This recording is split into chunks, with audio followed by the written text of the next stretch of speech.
If your business can't run without you, it's not a growth problem, it's a delegation problem.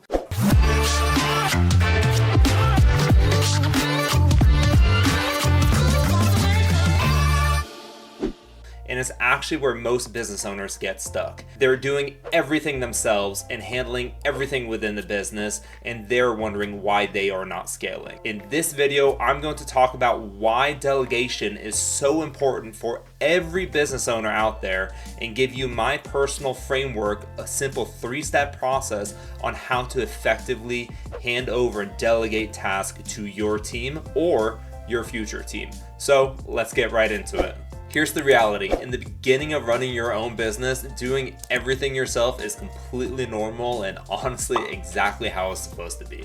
Why? Because you are learning everything about the business and you're wearing every single hat so you can effectively know what your business is and how it runs effectively.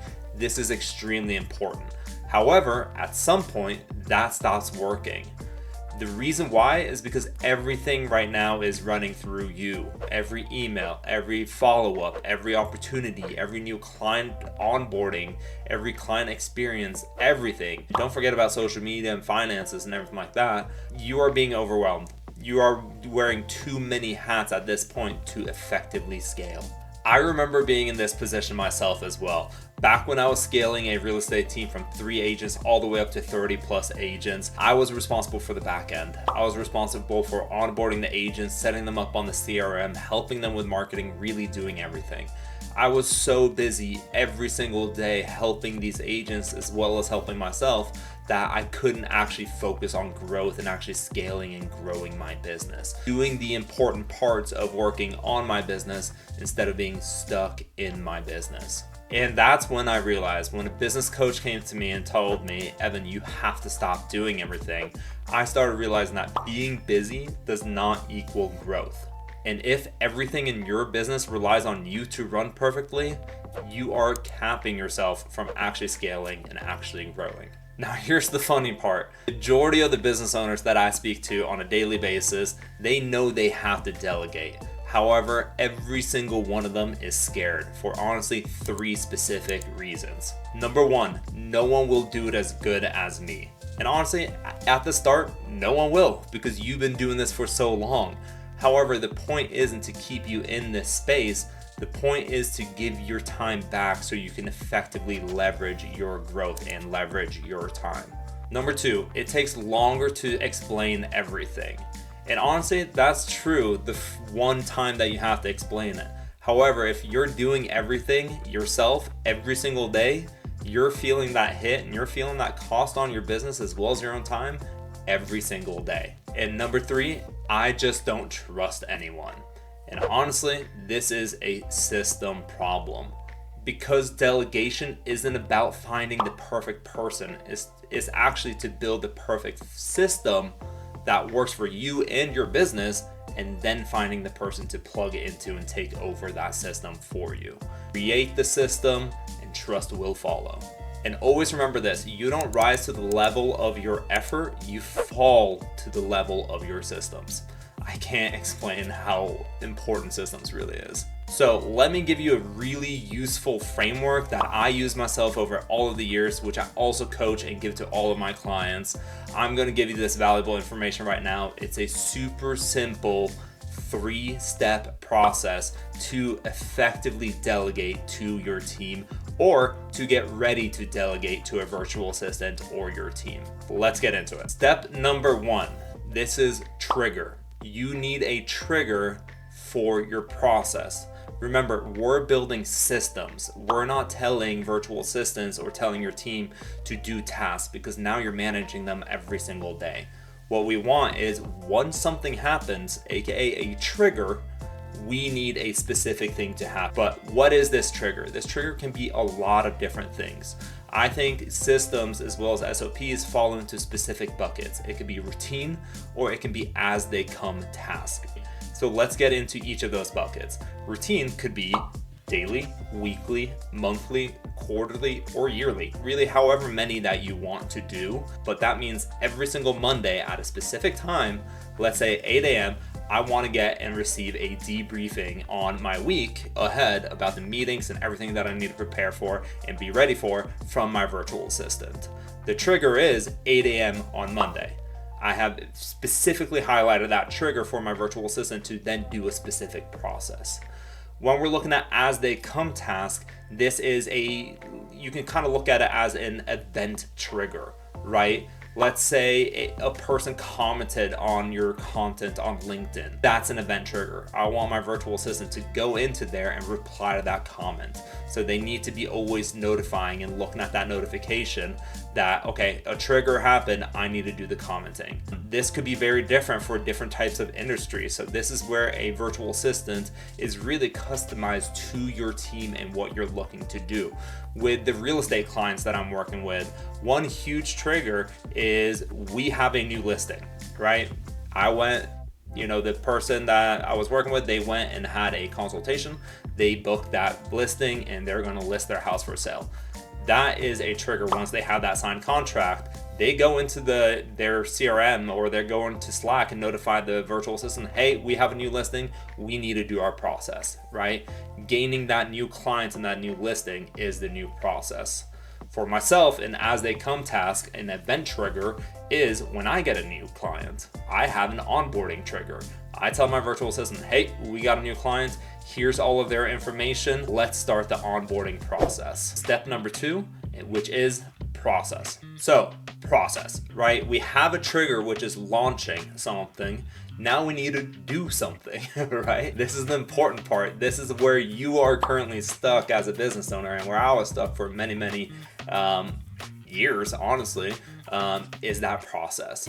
And this is why in the beginning it's so important for you to wear all of those hats in your business, because you are learning everything that you need to do, and you're learning how to do it effectively, but also to the standard that you're expecting as well as your clients are expecting.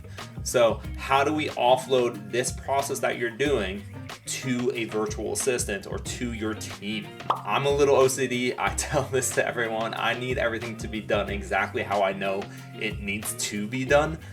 So I want to replicate and copy my process. This isn't a time where you talk to your virtual assistant and say, hey, go figure out this process and talk to me later and let's see what happens. No, we are delegating with intention, right? We really need to specifically know what we're looking to do, or if you haven't done this process before, work with your virtual assistant to really figure out what the process is. Don't have your team do this all by themselves, because you need to understand what's being done when we are looking at this process. So involve yourself one time or a few times when meeting with your virtual assistant, so they can take over the process for a long time, forever going forward whenever that trigger happens, if it's daily, weekly, monthly, or an as they come task. So when we're looking at the process, how do we effectively hand over something I've been doing for years and perfected over to a virtual assistant? Again, pretty simple. We set up a Loom or we set up a Google Meet. I'm in the Google space, the Google ecosystem and everything. So I set up a Google Meet. I invite my virtual assistant in there with me, and we sit down and we have a full-blown meeting. We record that meeting, and this is a meeting in a space where I then share my screen, everything that's on my screen, and we go through everything exactly how I do it. And I also talk out loud and explain why I'm doing specific things, right? So let's take the onboarding client. What do? First thing I do is I want to send them a welcome email, a warm, nice welcome email, welcoming them to the Scaleback family, and really outline what the next steps will look like. Probably already talked about it in the meeting, but just so they have something tangible and have something to read back on. So I go in and show them exactly how I do that. I open up this document, I copy and paste this, I put it in my email, and then once I put it in the email, I customize it to the person so it really feels personal, and I also get to add my personal touch. I show the virtual assistant exactly how I'm doing this and talking through why I'm doing this, so they can, one, take notes, and I also encourage the virtual assistant to ask questions if they ever have any questions during this meeting. This is going to take longer than just you doing it, just like we talked about earlier in the video. totally normal, and that's actually how it's supposed to be. But at the end of the day, you're showing exactly how you get to do things. So you're copying your process, as well as the virtual assistant now has a video to refer back to, and they can always answer their own questions going through that video. So you're building your own knowledge base within your business. And also the virtual assistant has something to refer back to before asking you questions involving your time more, when the video and everything that you talked about, you've already answered that question already, right? So they have something to go back to kind of always stay on top of things. From there, once we're done with that meeting, I tell the virtual assistant, go back and review that meeting and review that recording and write down an extremely detailed step-by-step on everything that we have discussed and everything in this process. So step 1 is the trigger. It's always the trigger, step 1. Evan notifies you that we have a new client. Make sure Evan shares name, email, phone number, what type of virtual assistant they're looking for, X, Y, and Z, more, right? You start outlining exactly what they need. Step 2, go into this Google document, have a link for that, copy email number 1, put it into Gmail, and then write and customize it this way. So your virtual assistant starts building out these steps, and start building out step 1 to step 20, 30, 40, however long that is, and have your virtual assistant be as detailed as possible. From there, this is the most important part, is the process, because it's very intense, but we're working hard on this so we can do it once and not every single time something comes up. That from there, you and that virtual assistant will have a meeting. And in that meeting, we're going to review those steps that the virtual assistant did to create that process for you.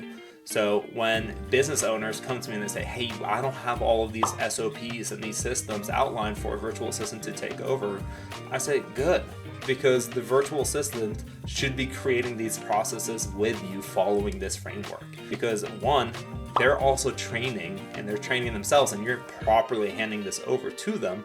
So they're learning as they're going, and you don't have to spend 20, 30 hours up front creating a process for them to have to train that virtual assistant on it. You're kind of combining everything together, and the virtual assistant is actually helping you create these processes too. So just to recap the process, why this is so important is because you need to train once and not forever, every single day or every single time something happens, and you need to have a recording. Your virtual assistant then goes in and writes all of the steps for that process. You have a review meeting where you input everything that they might have missed, that you want to specify, that you want to kind of elaborate a bit more on. You perfect that process. And step number 3 is result. What is the expected result of this process? What's the end point of this process? The end point is the client is perfectly onboarded. They know what the next steps are. They have the handover meeting, invitation. They have everything that they need. And now it's your part to step in as a business owner and give that, personal touch and step in where you really need to. So virtual assistant does 80% of the work, and you still step in for that 20% to really give that high level of service, right? So really outline with your virtual assistant, what is the expected result of this process? In the onboarding process, this is the expected result is the client has been onboarded and they know what the next steps are. Let's say it's for social media. If we have a social media process where I film like this and hand it over to my editor, I know to expect by Thursday, I will receive this video to review. And then the virtual assistant will work on the description, work on the tag, get everything scheduled, and get everything in the platforms where it needs to be. And that process ends on Friday when we have our social media review meeting. A quick 30-minute meeting where everything is ready as we've outlined in the process, and we simply review and give the 2 thumbs up for all the content that's being posted, when it's being posted, and how it's being posted. Right? So that's the expected result, is everything is ready before that meeting. And now step 4 is you actually test that process a few times, right? Create a dummy account with your email. Say, hey, we have a new client. His name is Evan Backlett. Let's run through our new client process and make sure everything is happening the way that you want it to happen. The benefit of this is you are, 1, creating the best process that you want for your clients, and you get to duplicate that for every single client. So everyone gets the best, amazing experience that you want for your clients. So your standard and your level of service is up here and not down here where someone gets a really good one, someone gets a really bad one, you forget about this client and blah, blah, blah, right? We want everything to stay up at this level and not go up and down. So we're replicating the best process that we can create. So we have a set time to end the process, and we have a set expected result to end the process. So that's our simple 3-step framework, really. Trigger, process, expected result. Majority of the work will be in that second area, that process, because this is where you need to be extremely detailed, and this is where the work is being done, right? So super important, spend your time there, really perfect this. And then, of course, as any system and any SOPs, things will change and things will kind of evolve over time. So allow it to evolve, but you and your virtual assistant should always update that SOP and kind of those steps as things evolve. So you always stay on top of it and you don't have to react retroactively to the changes in your business. So there you go. That is why delegation is so important. That is our 3-step framework process. And what will you get when you effectively delegate? You get so much of your time back, but you really tackle all 3 of those concerns that I talked about in the beginning of the video. 1, things are being done up to your standard because it is copying your standard, right? Create the ideal process for that specific process and then have that replicated over time. Number 2, you're building immense trust with your virtual assistant, not just because they're doing things, but they're actually copying your process, right? So you know the quality is where you need that quality to be. You've reviewed the process, you've reviewed the step-by-step, so you know exactly what's being done, right? And number 3, if you have the right virtual assistant, which we can help find you that right virtual assistant who has years of experience in their respective field, be it marketing associate, executive assistant, lead generation, and many, many custom roles for you. We find that right person and that really skilled, educated, experienced person to plug into your processes and help you create it. And we coach this to our virtual assistant so you can just simply plug right into your business and begin doing this and get the delegation. You'll get so many hours back in your day to focus on your business and really make sure that you're scaling and growing the way that you want to. But honestly, you will also have some time for your family, right? We started our businesses for freedom, time freedom, financial freedom, most location freedom as well, but you do get that freedom to do whatever you want with your time. As a final thought, down in the link in the description below, I'll include a little worksheet that I like to work with our clients as well. It is a time study guide. So click down there, download and get that time worksheet. It's also very simple to follow, but let's find and track your time, and we can find those areas where you do need to be delegating because it's taking up too much of your time and you don't necessarily need to be doing it. We need someone to do it for you. So we can identify what type of virtual assistant you need, what type of delegation you need to do, and so you can get the most out of everything. So cool. I hope this helped. Until next time, I'll see you. Click the subscribe, like, and all of that good stuff, and happy scaling. Talk to you soon.